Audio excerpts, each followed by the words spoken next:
This year's Formula Ford Championship was launched on the unforgiving streets of Adelaide, and it was chaos. That was a beautiful bit of car control. That is huge. That is a massive crash. Oh, massive, massive accident. Look at the carnage. There are cars everywhere. Have these young chargers learnt anything from round one? We're about to find out.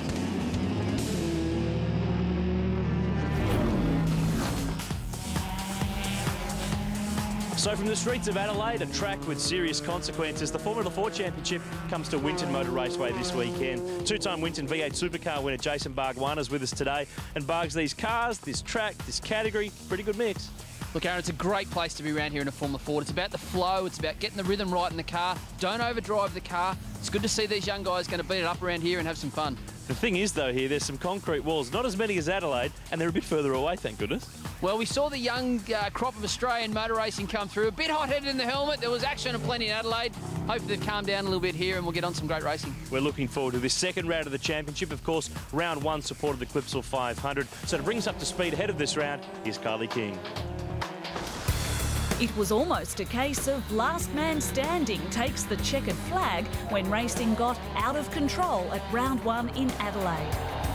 While there was carnage all around him, Tom Williamson stayed out of trouble to clinch his first national round victory. Now he has tasted success, but knows Winton is a totally different prospect. Went onto the street circuit, so it's a little bit different this round. Like you can actually have a few offs. I think maybe the racing will be a little bit cleaner, maybe not so much blocking, but yeah, I'd say this round there would have been plenty of lessons learned in the last round. Elliot Barber was lucky to walk away uninjured from the horror crash in Adelaide, but the rebuild has been costly. We obviously ripped the left-hand side, so both front and rear wheels off, and we did a bell housing and just bent a few things and a bit of body work and things like that. But mainly the bell housing and the wheels and all the arms that come with that. It went flying over the fence as you saw, but yeah, I mean it wasn't too bad really. I mean it could have been a lot worse in one bit, so the car's going to be fixed. So we're just happy that I could jump out pretty safe. Early season championship favourites Cameron Waters and Nick Foster also had a disastrous final race in Adelaide. This might give us an idea what happened to Waters.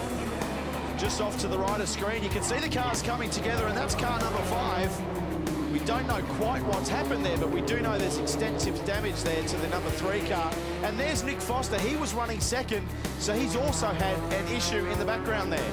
The teammates collided while in race-winning positions.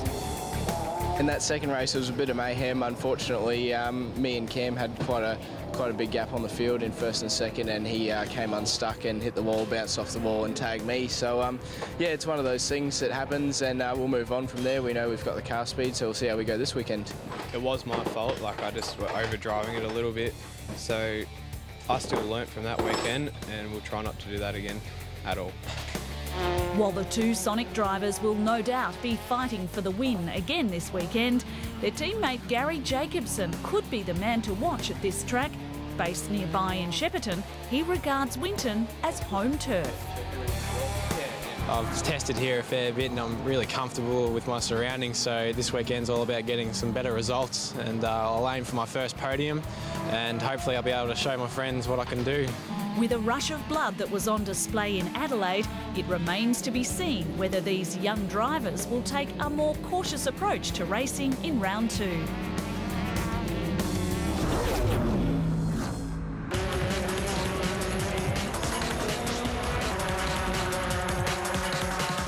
The Australian Formula Ford Championship is the country's premier junior development category.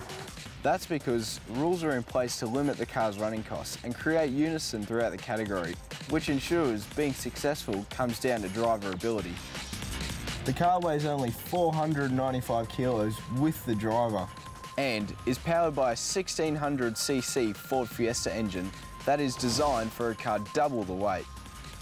Combined with a H-pattern 4-speed gearbox and interchangeable ratios, these little rockets can reach a top speed of 250 kilometres an hour.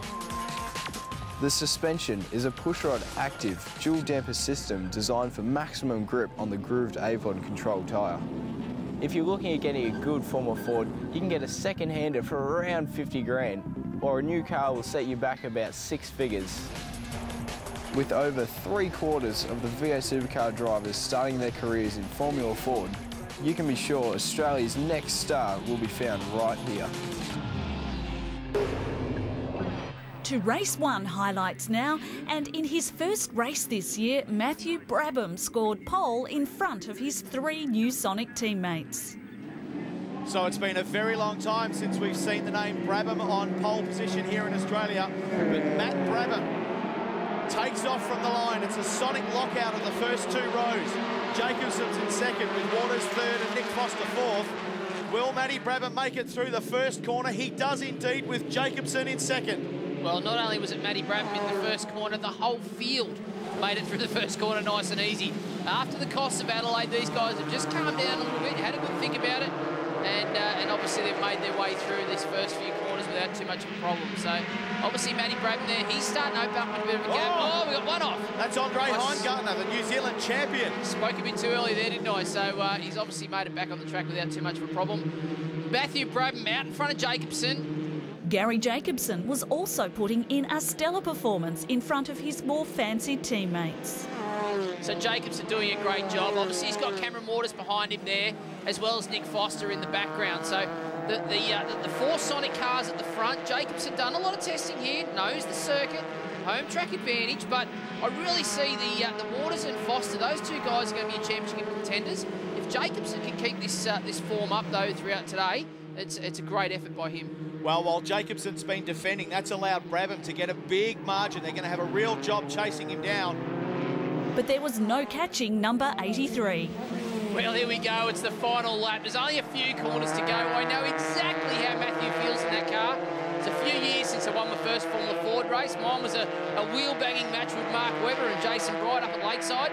But Matthew Brabham, he's got half a lap to go at Winton Raceway. He's won here before at the state level. He's never won at a national title level, so what a great result here. He's been able to open that gap up against Jacobson and pull that little bit away. So he's only doing the state racing this year, doing his final year of high school. He's concentrating on the studies, but he's turned up here this weekend with Sonic and he has pulled the gap. And here we go. We've only got a few corners to go, and he's going to be crowned the winner here at Winton. There's Cameron Waters. He's going to be pushing hard. Consistency, that's what's going to be important for both Cameron Waters and Nick Foster when it comes to the end of the championship.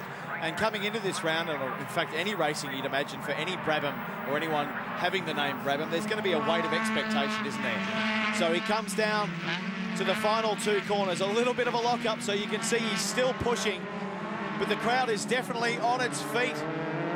The grandson of the legend, Jack Brabham, making his way to the line for his first win. The crowd is on the wall, his team's on the wall, and he crosses the line. Brabham makes the top step. It's been a while since we've seen that, Jason. He's done it over his teammates, Jacobson, Waters and Foster, but it's a Sonic lockout. The rest of the teams must be scratching their heads. But it's the new boy to the team, Matty Brabham, who takes his first win. Matthew, you've clinched that first elusive win. How's it feel? Feels great, you know. Led from start to finish, and it was a pretty tough race to try and keep out in front, but all in all, I'm very pleased with how it went. You had good company right behind you, didn't you? Yeah, it was good to see my teammates behind me, and they started to catch it at the end a little bit, but I just pulled enough at the start to get the win, and feels great. Up next, the action heats up in race 2.